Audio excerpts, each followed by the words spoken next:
پاکستان بھر میں شہریوں کے لیے اہم خبر سامنے آ گئی۔ ناظرین، آپ کو بتاتے چلیں، حکومت نے 26 اگست بروز بدھ کو عید میلاد النبی کے موقع پر ملک بھر میں عام تعطیل کا اعلان کر دیا۔ وزیر اعظم کی منظوری کے بعد کابینہ ڈویژن نے عام تعطیل کا باقاعدہ نوٹیفیکیشن بھی جاری کر دیا، لیکن اس تعطیل کے دوران کون سے ادارے بند رہیں گے اور کن ضروری خدمات کو استثناء حاصل ہوگا، آئیے مکمل تفصیلات جانتے ہیں۔ اس سے پہلے چینل کو سبسکرائب لازمی کر لیں تاکہ آنے والی ہر نیو خبر آپ تک بآسانی پہنچ سکے۔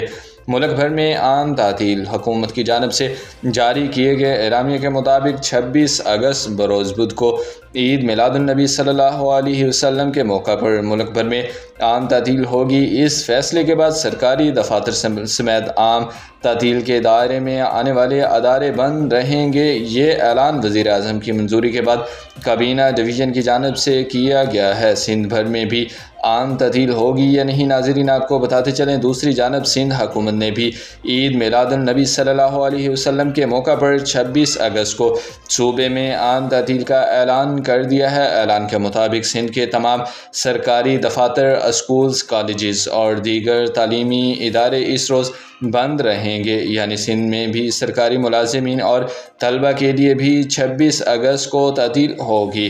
ناظرین آپ کو بتاتے چلیں کن اداروں کو استثناء ہوگی، تاہم عام تعطیل کا مطلب یہ نہیں کہ تمام سرکاری خدمات مکمل طور پر بند ہو جائیں گی۔ اعلامیے کے مطابق ایمرجنسی سروسز اور دیگر اہم خدمات سے وابستہ اہلکار عام تعطیل سے مستثنیٰ ہوں گے۔ اس کا مقصد یہ ہے کہ ہسپتالوں، ایمرجنسی اور دیگر ضروری نوعیت کی خدمات معمول کے مطابق جاری رہ سکیں۔ ناظرین آپ کو بتاتے چلیں پاکستان بھر میں شہریوں کے لیے اہم خبر سامنے آ گئی۔ حکومت نے 26 اگست بروز بدھ کو عید میلاد النبی صلی اللہ علیہ وسلم کے موقع پر ملک بھر میں عام تعطیل کا اعلان کر دیا ہے۔ بروقت اپڈیٹس جاننے کے لیے ہمارے چینل کے ساتھ جڑے رہیں۔ اللہ حافظ۔